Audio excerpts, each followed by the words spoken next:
sido confortados los corazones de los santos.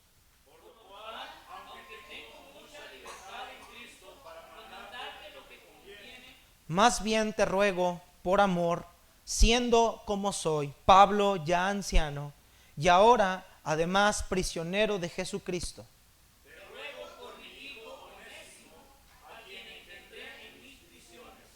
el cual en otro tiempo te fue inútil, pero ahora a ti y a mí nos ha sido útil.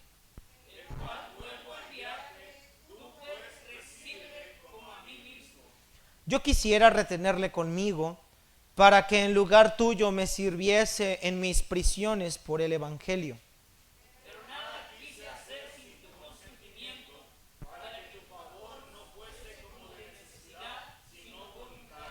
Porque quizá para esto se apartó de ti por algún tiempo, para que le recibieses para siempre.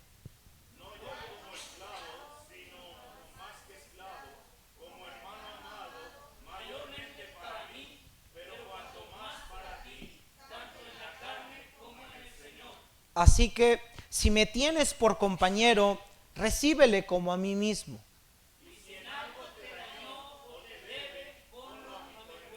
Yo, Pablo, lo escribo de mi mano, yo lo pagaré, por no decirte que aún tú mismo te me debes también.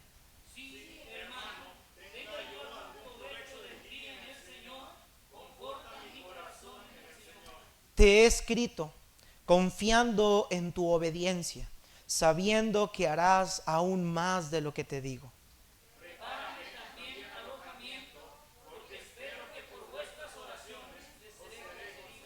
Te saludan Epafras, mi compañero de prisiones por Cristo Jesús.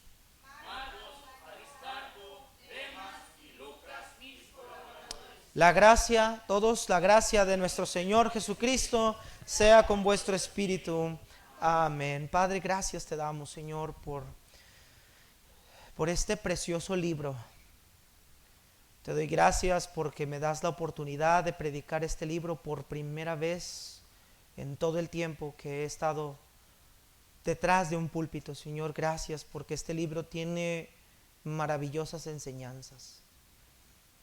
Te doy gracias porque a través de este libro pude aprender aquellas cosas, Señor, que como creyentes no debemos olvidar. Yo te ruego que este mensaje, Padre, pueda ser de edificación y pueda ser de bendición para tu pueblo, para tu iglesia. Te ruego que sanes y restaures el corazón de cada uno de nosotros. Ruego que a través de este mensaje nuestros corazones sean retados y sean animados. Que seamos obedientes a tu palabra. Úsame, Señor, para tu honra y gloria. Y asimismo, como hoy nosotros en este lugar, en esta sesión, estamos aprendiendo de Filemón, al igual los niños hoy puedan también ser edificados con este libro en su clase. Recibe la honra y recibe la gloria. En Cristo Jesús. Amén. Una de las parábolas que más ha impactado mi vida, hermanos, que más me ha hecho reflexionar en gran manera, es la parábola de los dos deudores.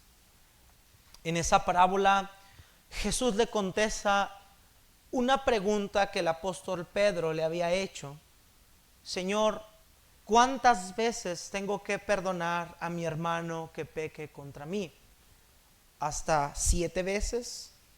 Y Cristo le respondió en ese día, no te digo hasta 7, sino 70 veces 7, que el reino de los cielos es semejante a un rey. Y nos habla, hermanos, esa parábola de un siervo que tenía una deuda impagable con el rey. No se nos dice, hermanos, cuál fue el motivo de la deuda. Simplemente Jesús usa esta parábola para ilustrarle a Pedro la importancia acerca del perdonar. Y vemos que este deudor tenía una deuda impagable, una deuda que no podía cubrir ni con todo el salario que ganara a lo largo de su vida. Y entonces vemos que este hombre lo único que le queda hacer es suplicarle al rey, pidiéndole perdón, pidiéndole misericordia, porque el rey había determinado usar a este hombre con esa deuda y tomarle como su esclavo a él y a su familia. Entonces este hombre no desea eso, le pide al rey que le perdone. Y entonces el rey, movido a compasión, dice la parábola, movido en sus entrañas de ver cómo este hombre estaba postrado en la tierra y viendo que no podía cubrir, dice que le perdonó toda la deuda. Y que salido este consiervo de haber sido exsuelto de una deuda tan grande, se encuentra a un consiervo que le debía también un dinero, pero así era una cantidad pagable, un poco alta, pero también pagable. Y dice que lo asiaba, lo ahorcaba y le exigía el pago de esa deuda, diciéndole: págame lo que me debes. Y este hombre no pudo hacerlo, y exactamente hace la misma función o la misma cosa que hizo el primer siervo. Se postra ante él y le dice: dame tiempo, te lo voy a pagar. Y este hombre pierde la paciencia y vemos que lo envía a la cárcel. Y el rey, al enterarse de que este siervo malo había enviado a la cárcel a su consiervo que le debía, lo confronta y le dice: yo a ti te perdoné toda esta deuda porque me rogaste. Tú debiste también de haber tenido misericordia de tu consiervo, así como yo la tuve de ti. Y ahora, por tanto, como has hecho esta maldad, te voy a enviar a la cárcel. Y un verdugo, son aquellas personas que custodiaban las cárceles, incluso ejercían violencia sobre los presos. Dice: yo voy a enviarte a los verdugos y ahí no saldrás hasta que pagues todo lo que debes. Entonces la deuda que este hombre tenía regresó otra vez. Y la enseñanza de esa parábola, el Señor la dice: así también mi Padre Celestial hará con vosotros si no perdonáis de todo corazón cada uno sus ofensas. El perdón, hermanos, es una virtud que ha sido mal entendida por el mundo. Frases como: perdono pero no olvido, te perdono pero te quiero lejos de mi vida, yo no soy Dios para perdonarte, y muchas otras más, son la clara evidencia, hermanos, de la ignorancia de lo que esta virtud implica. Muchas personas ven el perdón como una señal de debilidad o traición propia, como pasar por alto la ofensa percibida. Sin embargo, hermanos, el perdón es la virtud que Dios nos ha brindado a cada uno de nosotros, lo que hemos creído. La virtud es una muestra del amor y de la bondad y la misericordia de Dios para con cada uno de nosotros. Y el perdón es algo que Dios, hermanos, hace de manera recurrente contigo y conmigo cuando pecamos. Por eso el Señor, en esta oración famosa, conocida como el Padre Nuestro, instruye a sus discípulos diciéndole: Señor, perdónanos nuestras deudas, así como también nosotros perdonamos a nuestros deudores. Y ese es el tema principal de la carta de Filemón.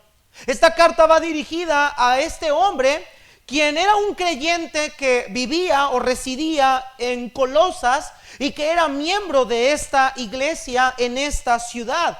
Posiblemente, hermanos, Filemón era un líder, un anciano del apóstol Pablo, era un líder de la iglesia, porque Pablo se dirige a él, verso 1, dice: al amado Filemón, colaborador nuestro. Probablemente Filemón era un anciano, un líder dentro de la iglesia de Colosas. Y esta carta nos muestra que Filemón no solamente era un hombre o un anciano probablemente de la iglesia, sino que era un hombre acomodado económicamente.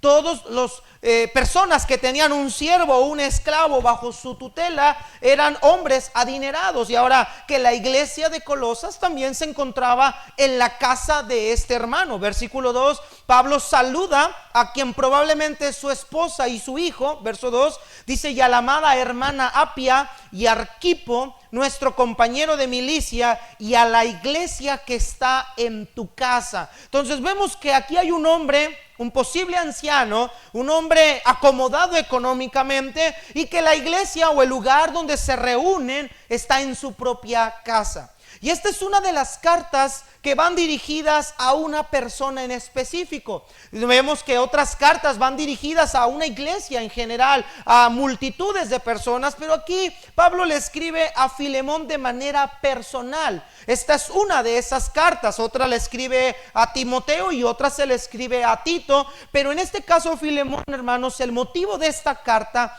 es una petición que Pablo va a hacerle por un hombre que se llama Onésimo. Onésimo era un esclavo que vivía en la casa de Filemón, obviamente trabajaba para él, y que por alguna razón desconocida, Onésimo huye de la casa de Filemón, y en ese escape se dirige con destino a donde Pablo estaba encarcelado, que era en Roma. Onésimo era un esclavo fugitivo. Los esclavos fugitivos podrían ser fácilmente aprendidos o podían reconocerlo en la sociedad y podían quizá regresarlo a su amo o podrían darle una sentencia de muerte. Entonces Onésimo huye a un lugar donde probablemente él cree que va a desaparecer o pasar desapercibido, que es en Roma. Pero en ese lugar, de manera soberana, se encuentra con el apóstol Pablo, quien lo gana para Cristo, le habla del evangelio, y entonces en ese momento Pablo escribe una carta a Filemón, entregada probablemente en la mano de un hombre llamado Tíquico, que va a Colosas a llevar una carta, la carta a los colosenses, va por mano de Tíquico y va acompañado Tíquico de Onésimo. Entonces Onésimo va de vuelta a Colosas, a la casa de Filemón. Este es el motivo de la carta del apóstol Pablo. La petición de Pablo es que vuelva a recibir a Onésimo, que no lo vaya a quizá de alguna manera rechazar o lo vaya a correr, o incluso algo más grave podría ser, sino que lo reciba nuevamente en su casa, pero que ya no lo vea como un esclavo, que no lo vea como un empleado, sino que lo vea ahora como su hermano en Cristo. Que ahora lo vea como alguien que en la gracia de Dios y en su soberanía ha sido regenerado y ha sido perdonado. Y también quiere Pablo enseñarle a a Filemón, que haga exactamente lo mismo. Que así, hermanos, como Dios nos ha perdonado a nosotros, que Él también pueda ejercer este perdón al recibir a su hermano Onésimo nuevamente en su casa. Ahora, no sabemos la razón por la cual Onésimo huyó. Algunos dicen que robó, algunos dicen que defraudó monetariamente a Filemón, otros dicen que huyó porque no soportaba la idea de ser esclavo, pero estas solamente son conjeturas. La Biblia no nos dice por qué huye, pero sí nos dice que ahora, hermanos, este hombre va de regreso. Y Pablo le quiere pedir a Filemón que lo vuelva a recibir en su casa. Ahora, los esclavos, hermanos, no llevaban una vida fácil. Un esclavo era considerado como un objeto, como cualquier otra propiedad de una persona. Bajo la legislación romana, hermanos, muchos de ellos, su vida dependía de la condición de su dueño. Su vida, hermanos, era maltratada de ellos muchas veces. Su condición era deprimente, no tenían derechos legales, no tenían derechos humanos, ni siquiera los derechos más elementales. Entonces la vida de un esclavo ya era difícil. Pero por alguna razón, este hombre escapó. Entonces ahora Pablo, hermanos, a través de esta carta nos va a enseñar acerca, y es el tema que vamos a estudiar en esta tarde, acerca del perdón, una virtud que restaura. Una virtud que restaura. Porque el perdonar, hermanos, no solamente es una expresión oral de decirle a alguien te perdono. No es solamente decirle a una persona está bien, no hay problema, todo está perdonado. Sino que el perdón, una de las evidencias grandes del perdón, es que el perdón vuelve a armar o a construir algo que se había destruido. Y eso es lo que Pablo le va a decir a Filemón. Vuélvelo a recibir, es decir, ya había estado contigo, vuélvelo otra vez a aceptar, pero ahora para siempre. Entonces, el perdón, mis amados hermanos, es una virtud que restaura. No es esa famosa frase de perdono, pero no olvido. No es perdono, pero pinto mi raya y tú y yo y cada quien por su lado. No, el perdón vuelve a restaurar una comunión rota. Y mis hermanos, fue gracias al perdón que nosotros obtuvimos por medio de la sangre de Cristo que fuimos reconciliados con Dios. Ese profundo desacuerdo que había entre Dios y el hombre fue restaurado, fue reconciliado por medio de Jesucristo, mis hermanos. Y es eso lo que Pablo quiere enseñarnos a nosotros a través de esta carta. Entonces vamos a ver tres encabezados, tres cosas sencillas en esta carta. En primer lugar, vamos a ver las virtudes de aquel que perdona. Mire por favor versículo 4, después el apóstol Pablo de dar su saludo como siempre lo hace en sus cartas. Vea lo que dice el verso 4 al 6.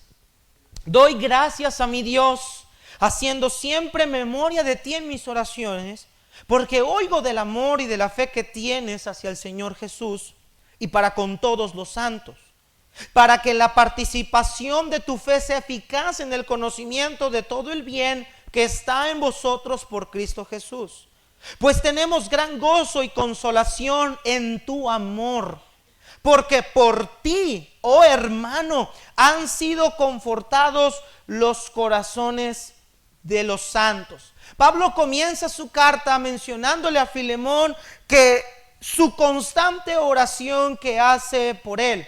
En esta y en otras muchas cartas vemos a Pablo decir doy gracias a Dios y menciona a Pablo algunas razones por las cuales él ora. Y en este caso Pablo le dice a Filemón que su oración es una acción de gracias que él hace por aquellas virtudes que Filemón tiene.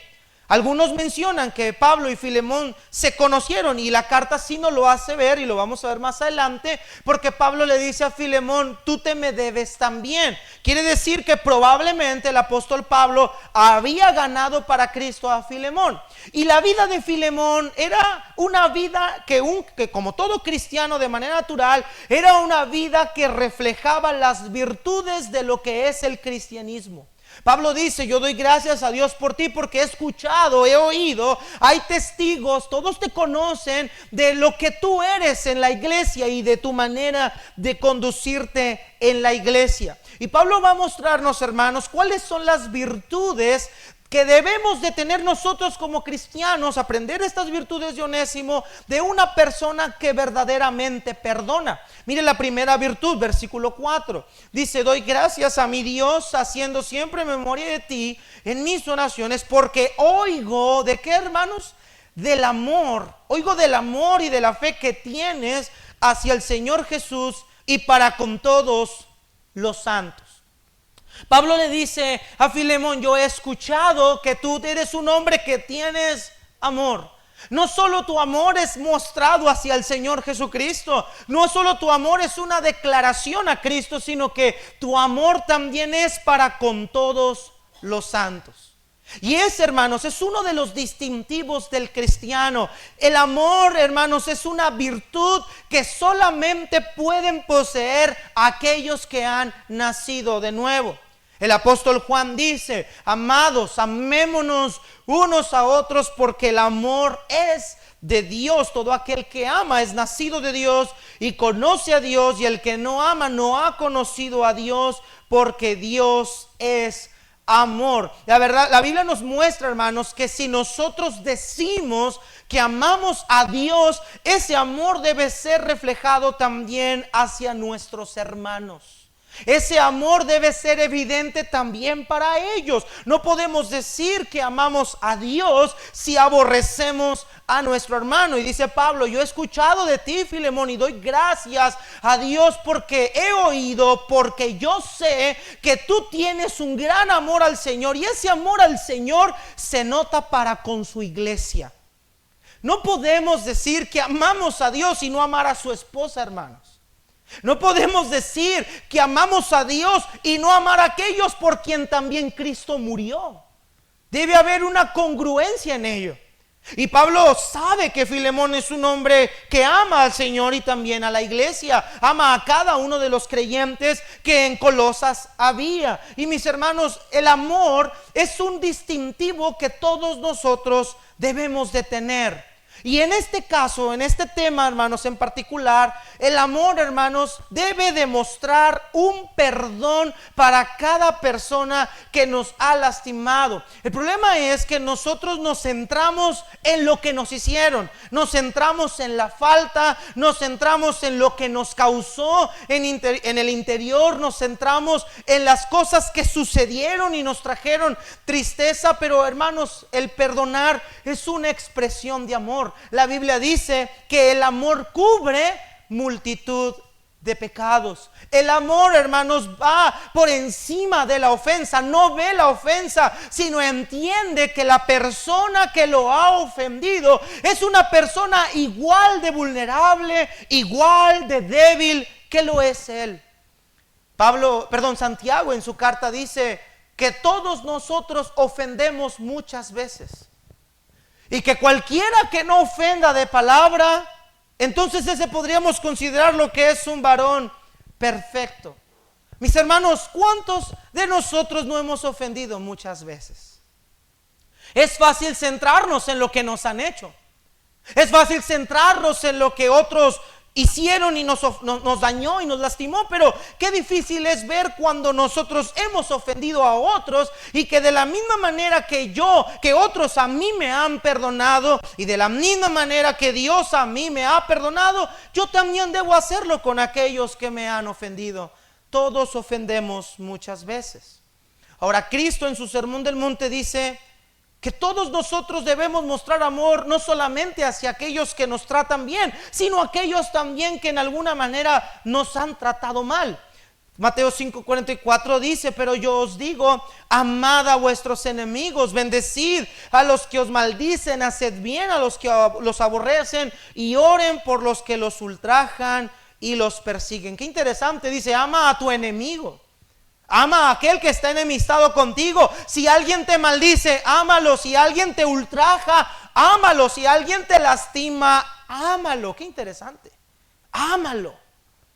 Pablo dice: yo oigo de tu amor. Hermanos amados, la pregunta es: ¿nosotros somos conocidos por ser creyentes que aman no solo al Señor Jesús, sino aquellos por quien Cristo murió? Aquellos que nos han lastimado, ¿podemos decir que verdaderamente les amamos? Yo creo que cualquiera de nosotros diría jamás. Pero el amor no es un sentimiento, hermanos. El amor es una acción en proceso. El amor es una obra que cada uno de nosotros en Cristo debemos ejecutar. No solamente eso, Pablo dice que Filemón tiene otra virtud. Versículo número 6. Para que la participación de tu fe sea eficaz en el conocimiento de todo el bien que está en vosotros por Cristo Jesús. Nota que esa fe que Filemón tiene es visible a todos ellos. Todos pueden reconocer la fe que tiene Filemón. Vea la siguiente virtud, verso 7. Pues tenemos gran gozo y consolación en tu, ¿qué otra vez, hermanos? En tu amor. Vea que este amor muestra algo. Porque por ti, oh hermano, han sido confortados los corazones de los santos. La virtud de aquel que perdona no solamente es un amor por Cristo y sus hermanos, sino que es una persona que conforta los corazones de sus hermanos. La palabra confortar se traduce como descanso. Esta palabra descanso era un término griego que se utilizaba en el ámbito militar para describir a lo que los ejércitos hacían después de marchar extremadamente, que era ese reposo después de un largo ajetreo. Lo que Pablo le dice a Filemón es que su vida ha sido como un bálsamo, como algo que refresca la vida de aquellos que están cansados. La vida de Filemón es alguien que consuela, alguien que anima, alguien que motiva, alguien que impulsa, alguien que cuando está en una situación dura y difícil le ayuda con esa carga. Es alguien que participa de esas cargas. En Gálatas 6:2, hermanos, me gusta cómo lo traduce la Nueva Traducción Viviente. Dice Pablo: ayúdense a llevar los unos las cargas de los otros y obedezcan esa manera la ley de Cristo. Pablo le dice a Filemón: tú eres alguien que has consolado a tus hermanos. Los has ayudado a descansar con esas cargas que ellos tienen. Has sido una persona que los ha consolado cuando los ha necesitado. Imagínate esta escena, hermano. Tú vienes caminando, vamos a decir, a la iglesia con este calor, a este sol, con altas temperaturas, y de repente llega alguien y te regala una botella de agua fresca. Y luego te dice esa persona: siéntate aquí bajo este árbol para que te dé el aire y cómate una botella de agua fresca. ¿Cómo es ese sentir, hermanos? Después de llegar cansado, sediento, sin esperanza, a lo mejor de encontrar un lugar donde reposar o a un poquito de agua para refrescarse, pero cuando llegas a ese árbol o a esa hamaca o a esa silla y te sientas y el viento empieza a soplar con fresco y empiezas a beber una botella de agua, tu corazón, tu cuerpo empieza a generar energía, se empieza a generar aliento, empiezas a agarrar fuerzas, tu estado de ánimo cambia. Bueno, dice Pablo: Filemón, tú has hecho estas cosas. Tú le has dado ánimos al cansado, tú has animado al desanimado, tú has consolado al triste, tú has apoyado a cada uno de los hermanos. Tu amor es muy evidente, eres conocido por eso. Amados hermanos, alguien que perdona tiene un corazón consolador. Mira, nosotros a veces nos centramos tanto en el dolor que nos hicieron, pero yo te puedo asegurar que en muchas ocasiones, hermanos, las personas que han lastimado también sufren por ello. También hay personas que cuando han sido usadas como un instrumento para desanimar o lamentablemente su vida ha hecho algo que ha desalentado el corazón de otro o ha ofendido a otro, créame que también hay dolor en la persona que ofende. Quizá aparentemente se ve que no y pareciera que esa persona está muy tranquila, que me ofendió y lo disfruta, pero no, hermanos. Cuando alguien verdaderamente ofende, no se siente contento, no se siente en paz, no se siente a gusto, sabe que hay un detalle ahí que necesita resolver.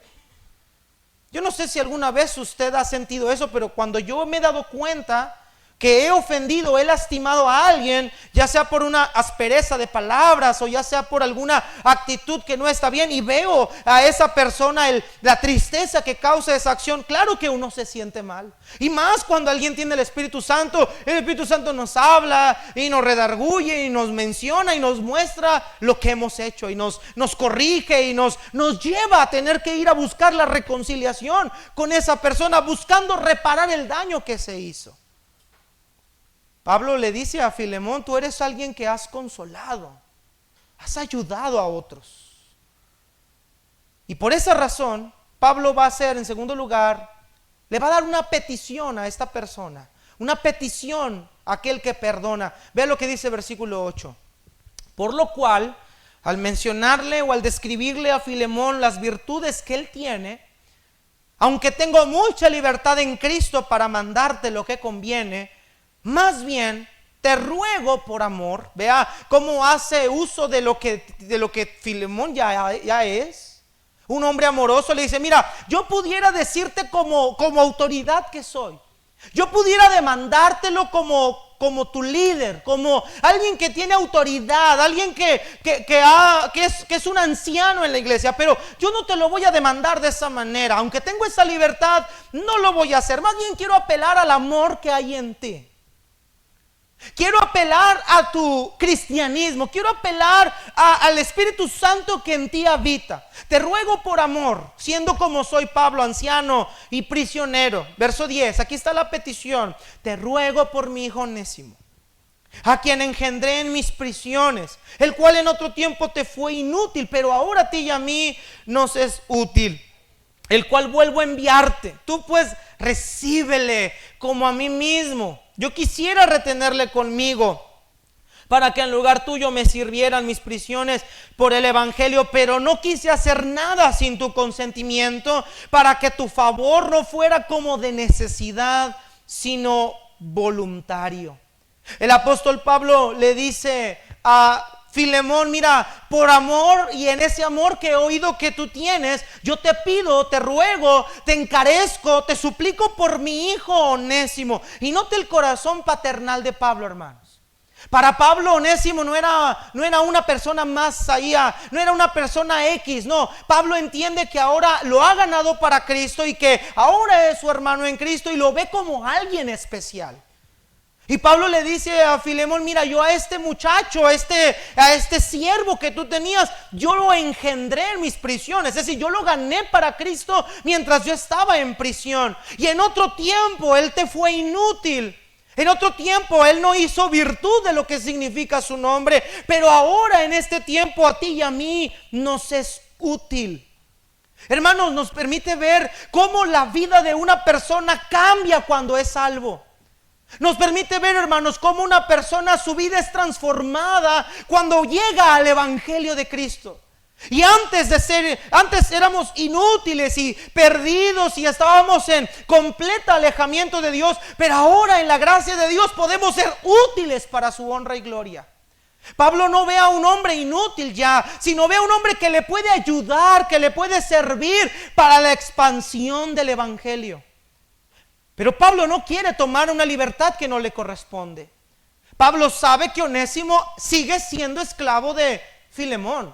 Por eso le dice: mira, yo me lo pude haber quedado y pudo haberme sido de mucha utilidad para mí. Sin embargo, las cosas no se hacen así. Yo te lo voy a volver a regresar. Es que Onésimo, hermano, escuche, es que Onésimo tiene una deuda pendiente. Muchos de nosotros pensamos que perdonar es hacer como que nada sucede. No, hermanos, hay una deuda pendiente. Cristo dijo en Mateo 18 que si tu hermano tiene algo contra ti, ve, estando tú y él solos, y que arreglen ahí, ¿qué, hermanos? Arreglen ahí las cuentas. Y que si tu hermano te oyere, lo has ganado. Pero si no te oyere, entonces busca de una manera remendar el problema. Y si no te quiere escuchar ni a los testigos ni a la iglesia, entonces no podemos considerarlo como una persona nacida de nuevo, sino como un gentil y publicano. Y Pablo entiende que no pueden dejar el asunto nada más así porque sí. No, Onésimo tiene algo que reparar. Onésimo tiene que restaurar algo que dejó pendiente. Y amados hermanos, el perdón nos exime de nuestros pecados, sí, porque Cristo los pagó, pero el pecado no quedó impune. El pecado fue pagado, fue castigado, pero gracias a Dios fue Cristo quien lo cargó por nosotros. Pablo le dice a Filemón: te lo voy a enviar de nueva cuenta. Recíbele. Ahora mira lo que dice el versículo 12. El cual vuelvo a enviarte, tú pues recíbele como a mí mismo. La Biblia de las Américas lo traduce de la siguiente manera: yo te lo he vuelto a enviar en persona, es decir, como si fuera mi propio corazón. Mira, Filemón, yo no te estoy enviando solamente una persona, te estoy enviando mi corazón. O si fuéramos judíos lo traduciríamos de la siguiente manera: te estoy enviando mis entrañas. Te estoy enviando lo más valioso para mí. Te estoy enviando algo importante para mí. Te estoy empaquetando, te estoy guardando, te estoy enviando por paquetería mi propio corazón. Recíbelo como si fuera yo mismo. No lo tomes en cuenta a Él, lo que Él ha hecho. No tomes en cuenta las ofensas que te causó, el daño que te causó. No, recíbelo como si me fueras a recibir a mí. Hermanos, ¿cómo recibimos a alguien muy querido por nosotros? Le damos lo mejor. Buscamos atenderlo de la mejor manera. Y más cuando es una persona que no hemos visto en mucho tiempo.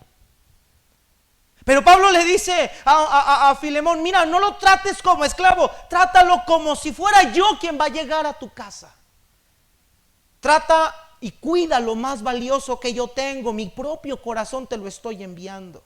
Vea el amor del apóstol Pablo por aquel a quien él ha predicado. Hermanos, vemos muchas veces en la Biblia a Pablo mostrar su amor a las diferentes iglesias. Pablo le dijo a la iglesia de Corinto, aunque yo amándolos más a ustedes, yo sea amado menos. Pablo sabe que Onésimo es alguien importante para él. Hermanos amados, nuestros hermanos en Cristo son importantes para nosotros. Nos interesa su vida, nos interesa su crecimiento, nos interesa cómo viven, nos interesa lo que les pasa, nos duele cuando se duele, nos gozamos con los que se gozan, lloramos con los que lloran, somos compasivos, fraternales con ellos. O somos egoístas y cada quien pensando por su propia vida, cada quien preocupado por lo que le pasa, sin tomar en cuenta lo que otros están batallando. Bueno, Pablo, hermanos, dice, no, yo te estoy enviando algo especial para mí. Y miren, hermanos, qué hermoso es. Si fuimos perdonados por Cristo, es porque para Cristo éramos algo importante. Para Cristo éramos algo valioso. Y tan valioso éramos nosotros para Cristo que Él dio algo más que su propio corazón. Dio su propia vida. Derramó su sangre hasta la última gota de sangre para hombres y mujeres que le hemos fallado, que lo hemos defraudado, que hemos violado su ley. Pero sin embargo somos importantes, somos su propio corazón. En su mente estábamos cada uno de nosotros. Y Pablo hace esta petición por Onésimo: recíbele como a mí mismo. Ahora, el perdón, hermanos, no es algo que debe ser exigido, sino debe ser una virtud que deberíamos demostrar de manera voluntaria. Mire lo que dice el verso 14. Pero nada quise hacer sin tu consentimiento, para que tu favor no fuera como de una necesidad, sino que, hermano amado, voluntario. Hermanos, el perdón de Dios ha sido voluntario por nosotros. Pablo le dice a Filemón: yo no quiero que esto lo veas como algo forzoso, sino quiero que lo hagas voluntariamente. Me encanta el pasaje de Malaquías 7:18. Que Dios como tú, que perdona la maldad y olvida el pecado del remanente de su heredad, no retuvo para siempre su enojo, porque se deleita en misericordia. Hermanos, Dios se goza en misericordia. Dios se goza en darnos el perdón, se deleita en hacernos otra vez regresar a los caminos del Padre. Cristo lo dijo en Mateo 6: porque si perdonas a los hombres sus ofensas, os perdonará también a vosotros vuestro Padre Celestial. Mas si no perdonas a los hombres sus ofensas, tampoco vuestro Padre perdonará sus ofensas. Vea que Cristo apela a la voluntad nuestra. Perdonen como yo los he perdonado a ustedes. Y así como ustedes han violado mis leyes, y así como ustedes en su momento pecaron de manera desmedida, la deuda de nosotros era impagable, y yo los perdoné, yo los limpié, yo los justifiqué, yo los reconcilié. Así también háganlo ustedes voluntariamente con sus hermanos. Pablo le dice: yo no quiero abusar de ello, yo quiero que sea voluntario. Un perdón voluntario. Ahora mire el verso 15. Porque quizá para esto se apartó de ti por algún tiempo, para que le recibieras para siempre, no ya como un esclavo, sino como más que esclavo, como hermano amado, mayormente para mí, pero cuanto más para ti, tanto en la carne como para el Señor. Vea lo que dice el apóstol Pablo: mira, recíbelo voluntariamente. Porque mira, Filemón, quizá tú no tienes idea, a lo mejor esto que sucedió, eso que Onésimo te hizo, Dios lo había preparado para que Onésimo pudiera conocer de él. Y ahora que me conoce, ahora que conoce de Cristo, pudiera regresar a ti, pero para siempre. pero ya no como un esclavo, ya no como una persona que vas a ejercer una autoridad sobre él, sino que lo veas como algo más allá. Es tu hermano también en Cristo. Mis hermanos, en Cristo no hay esclavo ni libre, varón ni hembra, ni judío ni gentil. En Cristo todos somos un pueblo especial. Y Pablo quiere enseñarle a Filemón que Onésimo es un hijo de Dios también ahora. Mis hermanos, cuando alguien nos defrauda, debemos verlo. Y hablo de los que están en Cristo. Cuando un cristiano, un hermano nos defrauda, debemos entender que él también es un hijo de Dios. Y que como hijo de Dios, él también puede no solamente extenderte un perdón, sino también pueden restaurar una relación rota por alguna diferencia, porque en Cristo tanto las diferencias nuestras como las de Él ya fueron pagadas mutuamente.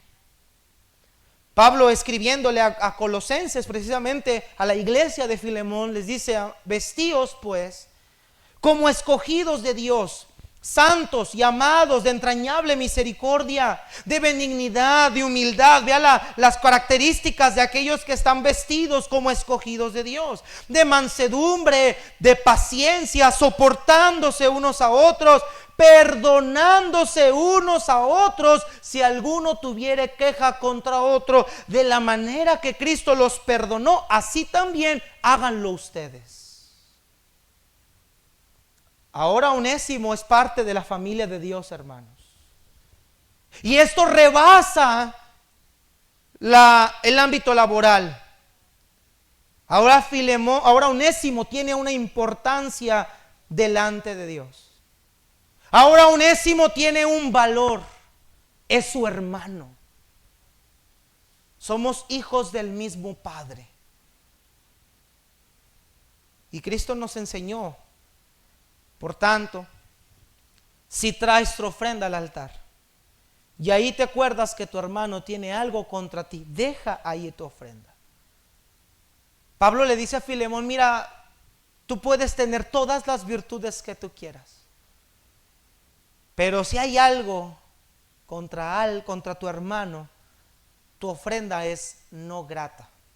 Deja allí tu ofrenda y anda. Reconcíliate primero con tu hermano y entonces ven y presenta tu ofrenda. Mis hermanos, el perdón debe de ser brindado a cada una de las personas. Y si esa persona que nos ha lastimado es nuestro hermano en Cristo, debemos procurar estar bien con él o estar bien con ella. Cristo murió por los dos. Él no tiene un favorito. Él no tiene un consentido. Él no tiene alguien más importante que el otro. Si en Cristo no hay estatus social, en Cristo somos pueblo escogido de Dios. En Cristo no importa si yo soy el ministro, el pastor y usted no lo es. En Cristo somos hermanos usted y yo.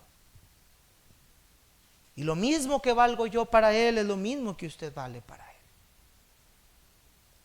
Entonces Pablo, al hacer esta petición, nos va a enseñar en tercer lugar lo que el perdón demanda. ¿Qué es lo que alguien que perdona debe hacer? Y nos lo dice en el versículo 17 al 22. Así que vemos esta conjunción causal, dice el apóstol Pablo, después de darle la petición, de estrenarle su corazón, de decirle o interceder por Onésimo, le dice ahora Pablo qué es lo que el perdón demanda. 17, así que si me tienes por compañero, y aquí vemos ya un imperativo, vemos un mandato: recíbele como a mí mismo, y si en algo te dañó o te debe, ponlo a mi cuenta. Hermanos, en primer lugar, el perdón demanda no ver a la persona que nos ofendió, sino el mandato de parte del Señor. Así que recíbele. Y en la Biblia, hermanos, en el Nuevo Testamento, cuando Jesús estaba en la tierra, vas a encontrar los verbos siempre diciendo: perdonad a los que os ofenden, perdonen como yo los he perdonado, así hará a quien no perdone. Todos los perdón que el Señor Jesucristo pide al pueblo son imperativos, es decir, hazlo. Tienes que hacerlo. Es una evidencia de que nosotros hemos experimentado lo que es el perdón de Dios. Es que, hermanos, ¿quiénes mejores que nosotros para saber lo que se siente ser perdonados si tú y yo fuimos perdonados en esa cruz del Calvario? ¿Qué mejor para saber la dicha y la felicidad que se siente ser libre y ser justificado de toda la deuda que nosotros teníamos? Me encanta lo que dice el salmista: bienaventurado el varón a quien Dios no inculpa de pecado. Tú y yo sabemos lo que es ser perdonados. Tú y yo sabemos lo que es ser con una deuda cancelada. Tú y yo sabemos lo que es que ya no tengamos que pagar por algo que hicimos en el pasado, porque alguien más ya lo pagó por nosotros. Escúchame, hermano, esa deuda, esa ofensa que tu hermano ha hecho contra ti, el Señor ya la pagó también. Ya la pagó también. El perdón, hermano, significa remisión de una pena merecida o de una ofensa recibida o de alguna deuda u obligación pendiente. En otras palabras, perdonar es cancelar la deuda. Aquí no involucra la mentalidad, aquí no involucra la memoria. Perdonar no es olvidar, porque, hermanos, la ofensa estuvo en algún momento. Más si hubo cicatrices o evidencias externas de esa ofensa. Perdonar no significa amnesia. Perdonar significa que yo he determinado que esa deuda que él tenía contra mí ha quedado completamente cancelada. Yo ya no lo voy a tomar en cuenta, no le voy a contabilizar todas las veces que esa persona me ha hecho lo mismo. Yo voy a borrarle esa deuda, voy a eliminar el ticket, voy a quitarlo de mi historial crediticio, voy a quitarlo de mi mente, de mi corazón, y voy a verlo como si nunca me hubiera ofendido. Eso es el perdón, hermanos. El perdón no es un aspecto emocional. La gente dice: es que yo no siento hasta que yo sienta, hasta que me nazca perdonarlo. Hermanos, nunca nos van a hacer perdonar a nadie. Nunca nos van a hacer perdonar a alguien, nunca. Nunca usted va a despertarse diciendo: tengo ganas de perdonar a fulanito y tal. Y menos cuando las consecuencias de la ofensa están vigentes todavía. No hay en nosotros un deseo de perdonar.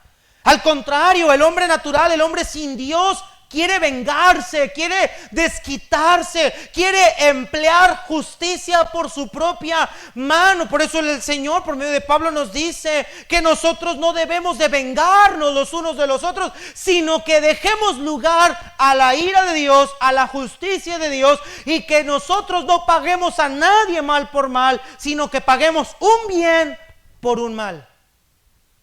La virtud del creyente no es vengarse, la virtud de un creyente es cancelar esa deuda. Porque en primer lugar el perdón demanda que entendamos que es un mandato de parte de Dios. No es debilidad, no es flaqueza, no es humillación, hermanos. Es humildad. Es humildad. Nosotros no somos más justos que Dios, hermanos. Y si Dios nos perdonó a nosotros por Cristo, nosotros también debemos perdonar a otros como Cristo nos ha perdonado. Porque los pecados de Él, las ofensas de Él, Cristo también pagó por ellas. En segundo lugar, el perdón demanda no tomar en cuenta la ofensa hecha. Pablo le dice: recíbele como a mí mismo, y si en algo te dañó o te debe, ponlo a mi cuenta. Pablo desea que Filemón no se ponga a escarbar y a contabilizarle a Onésimo todo lo que ha hecho. Le dice Pablo, mira, recíbelo como si fuera yo mismo. Vuelve a mencionarle lo mismo que le mencionó atrás. Mira, te lo vuelvo a encargar, Filemón, recíbelo como si fuera yo quien va a ir a verte. Cuando alguien va a ir a visitarnos, hermanos, ¿qué hacemos? Le preparamos lo mejor que hay. En el tiempo de Filemón acostumbraban las visitas a ser atendidas con esplendidez. Se mataba el mejor ganado, se preparaba la mejor comida, se le atendía al visitante de camino, se le lavaban los pies, se le daba un beso en la mejilla, se le ofrecía agua no solo para sus pies sino también para beber, y se le daba un trato especial. Esto es lo que la parábola del hijo pródigo también nos cuenta. Cuando el hijo rebelde regresa, su padre le hace un gran banquete y le pone un anillo y le cambia su vestimenta, lo trata con esplendidez. Lo que Pablo le dice a Filemón es, mira, no veas a Onésimo como aquel que te defraudó, aquel inútil, aquel esclavo perverso que quizá te defraudó. No, velo como si me vieras a mí, como si vieras a la persona más especial para ti, y dale un trato digno. El perdón es restauración, hermanos queridos. Escúcheme, en el aspecto de merecer, Filemón merecía un trato especial, Onésimo merecía un trato especial. En el aspecto de merecer, el hijo pródigo por lo que hizo merecía un trato especial. No. En el ámbito de merecer, tú y yo merecemos un trato especial. No. ¿Sabes por qué? ¿Por qué tenemos ese trato especial? Porque Dios ya no toma en cuenta nuestras ofensas hechas. Ahora Él ve la sangre de su Hijo Jesús en nosotros. Y Pablo le dice a Filemón, mira, si algo te debe, yo lo pago por él. Ponlo a mi cuenta. Anótamelo a mí. Si algo él hizo, mira, ya no le cobres, ya no intentes cobrarle una deuda. A mí cóbramela. Si es algo que él te hizo, yo se lo pago. Hermanos amados, el Señor Jesucristo cargó en su cuenta todos nuestros pecados. Todos y cada uno de ellos, todas nuestras transgresiones, violaciones, pornografía, prostitución, drogas, sexo libre, borrachera, alcoholismo, violencia familiar, todo lo que tú y yo éramos, lo que hacíamos, la vida depravada que teníamos en el pasado, todo fue puesto en su cuenta. Y Él ya no nos ve a nosotros con esa cuenta. Por eso ahora nos llama que somos su pueblo especial. Hijos amados, ya no nos ve como miles miserables pecadores, ya no nos ve como inútiles, ahora nos ve útiles. Ese es el perdón que Pablo quiere que Filemón dé. Ya no mire su deuda. Iglesia, si vamos a perdonar, ya no te pongas a ver lo que te debe o lo que te hizo. Olvídalo, cancélalo y entiende que si hay alguien que ha pagado y lo pagará y lo remunerará, es el Señor, hermanos. Él remunerará el daño hecho, Él recompensará la agresión hecha. Él se encarga, hermanos. Él se encarga. La siguiente demanda del perdón, ve al versículo 19. Yo, Pablo, lo escribo de mi propia mano, yo lo pagaré, por no decirte que aún tú mismo te me debes también. Sí, hermano, tenga yo algún provecho de ti en el Señor, conforta mi corazón en el Señor. Vimos en primer lugar, el perdón demanda entender que es un mandato de Dios. En segundo lugar, demanda que no recordemos la ofensa hecha o no tomemos en cuenta la ofensa hecha. Número 3, demanda que recordemos la gracia que hemos recibido. Pablo le dice, Filemón, recuerda, tú a mí te me debes también. Filemón, yo te alcancé para el evangelio de Dios. Fuiste salvo por la gracia de Dios, pero yo te alcancé. Yo también a ti invertí tiempo, también te enseñé. Lo que tú eres ahora, un hombre de amor, un hombre que conforta, no lo eras en el pasado. Lo que tú eres es porque te hablé del evangelio, que es el que te ha cambiado. Iglesia, no olvidemos la gracia de Dios que hemos recibido. Si somos lo que somos, tenemos lo que tenemos comunión con el Padre, es porque Él nos dio un perdón de gracia. Es por la gracia de Dios que usted y yo estamos aquí en este lugar reunidos. Y el perdón no lo merecíamos. Sin embargo, Él nos lo dio por amor a nosotros. Bueno, por amor a mi hermano, por quien Cristo murió. También debo recordar que así como Dios me perdonó a mí, yo también debo perdonarlo a Él. Lo voy a poner en un ejemplo humano. ¿Cuántos de nosotros no hemos recibido un perdón de parte de alguien que nosotros necesitábamos? Es decir, fuimos con una persona con un perdón sincero porque lo necesitábamos. Y cuando lo recibimos, nuestro corazón fue confortado y consolado. Creo que algunos de nosotros hemos recibido un perdón que nos hacía falta escuchar de la otra persona, decir, te perdono. Todos nosotros tenemos algo que se nos ha sido perdonado, aún terrenalmente. Pablo le dice a Filemón, no te olvides que tú también a mí te me debes. Tú también tienes una deuda conmigo. Y quiero sacar provecho de eso, hermano. Le dice, conforta. Otra vez, tercera vez, conforta mi corazón. Tú eres alguien que has confortado a los hermanos. Yo he escuchado tu consolación. Bueno, ahora conforta el mío a través de Onésimo. Vea el corazón de Pablo intercediendo por este hombre. En el cielo hay alguien que constantemente está intercediendo por nosotros, con gemidos indecibles. Hay alguien que en el cielo está pidiéndole al Padre una oportunidad para nosotros. ¿Por qué nosotros no darle una oportunidad a aquel que nos ha lastimado? Y cuando hablo de una oportunidad, no hablo de a la primer falla, bye. Hablo de darnos el tiempo de obedecer al Señor y recordar todo lo que por gracia tú y yo hemos recibido. A veces se nos olvida todo lo que Dios nos ha perdonado.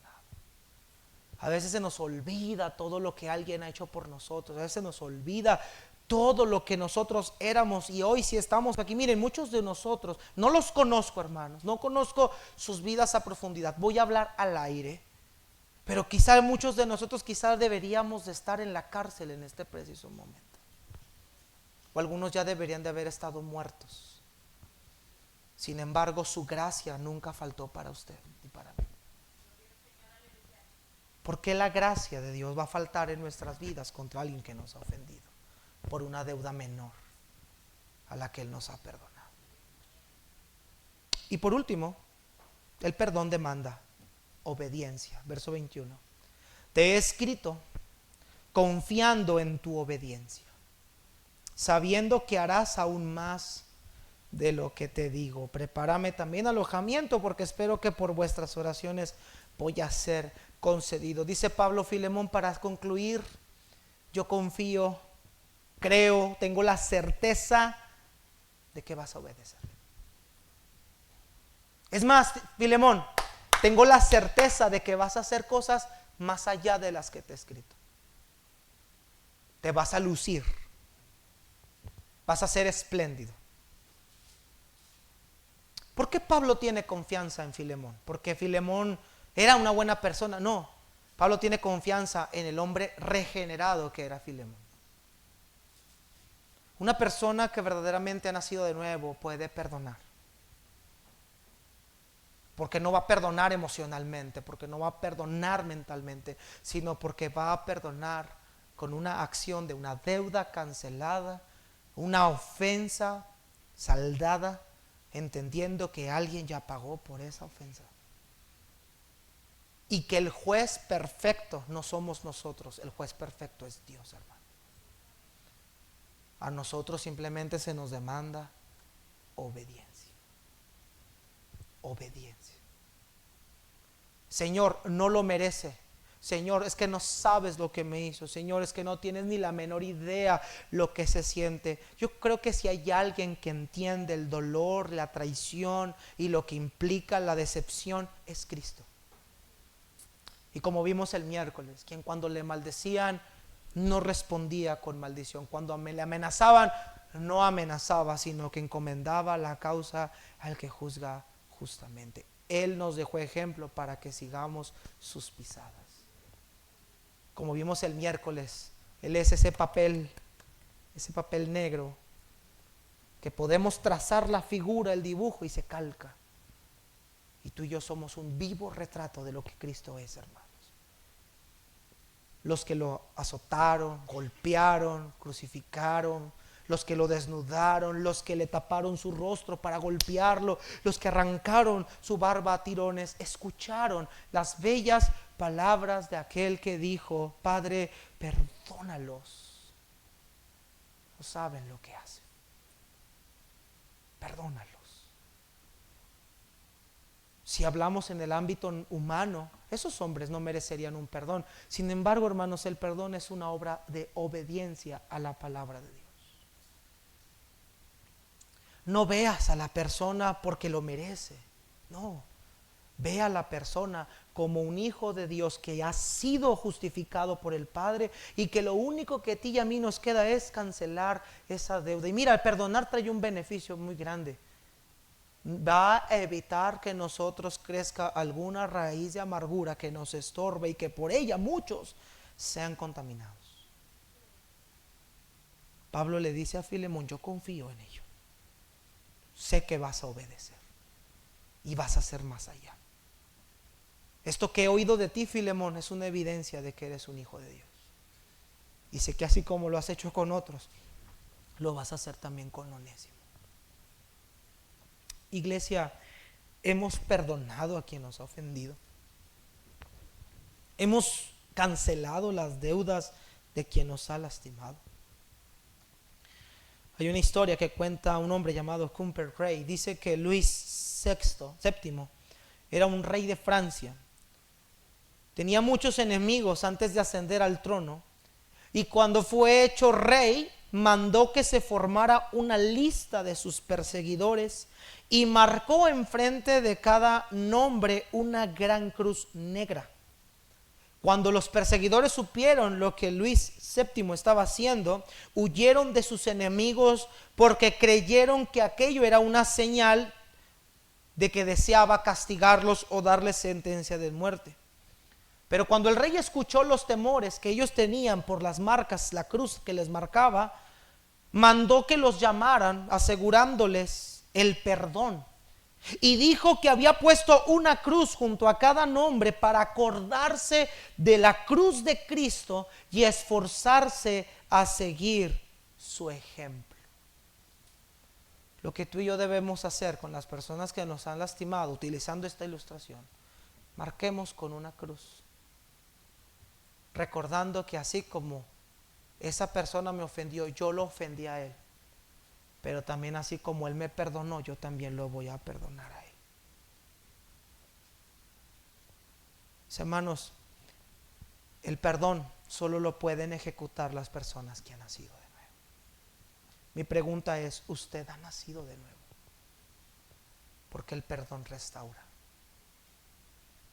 Porque el perdón vuelve a construir una relación que se había destruido. Vamos a ponernos de pie, hermanos. Señor, te damos gracias por tu palabra.